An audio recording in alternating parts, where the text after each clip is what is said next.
हमें यह जानना जरूरी है कि हमारा कान आखिर काम कैसे करता है और इसके काम क्या क्या है। हालांकि हमारे कान का सुनने के अलावा भी बहुत कुछ काम है जिसके बारे में हम जानेंगे। देखिए, हम सब जानते हैं कि हमारा कान हमें सुनने में मदद करता है और हम जितना भी इंफॉर्मेशन लेते हैं उनमें से 13% इंफॉर्मेशन अपने कान से ही लेते हैं, मतलब सुनकर लेते हैं। इसलिए पहले हम ये जानते हैं कि हमारा कान कैसे बना हुआ है।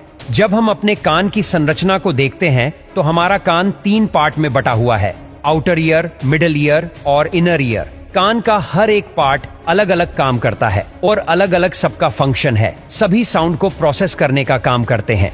हमारा जो आउटर ईयर होता है ये बना होता है पिन्ना से, जो हम अपने कान को बाहर से देखते हैं। बिल्कुल पत्ते की तरह निकला रहता है और इसी पिन्ना के बीच में एक गड्ढा सा बना होता है जिसे कोंचा या कोनका कहते हैं। और इसी पिन्ना के बीच में एक छेद होता है जो कि लगभग 3 सेंटीमीटर लंबा कैनाल बनाता है जिसे एक्सटर्नल ऑडिटरी मीटर कहते हैं।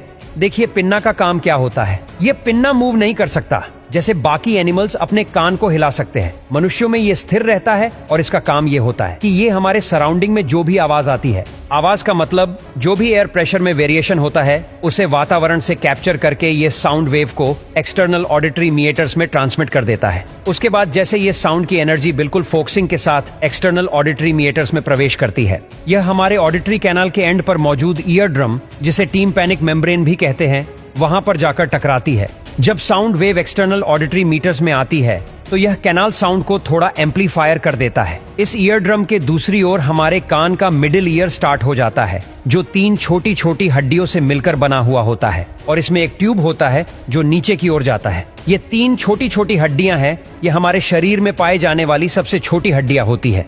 जब ईयर ड्रम बाहर से आने वाले साउंड वेव की वजह से वाइब्रेट करने लगता है तो इसी ईयर ड्रम से कान की ये तीनों छोटी छोटी हड्डियां जुड़ी रहती है।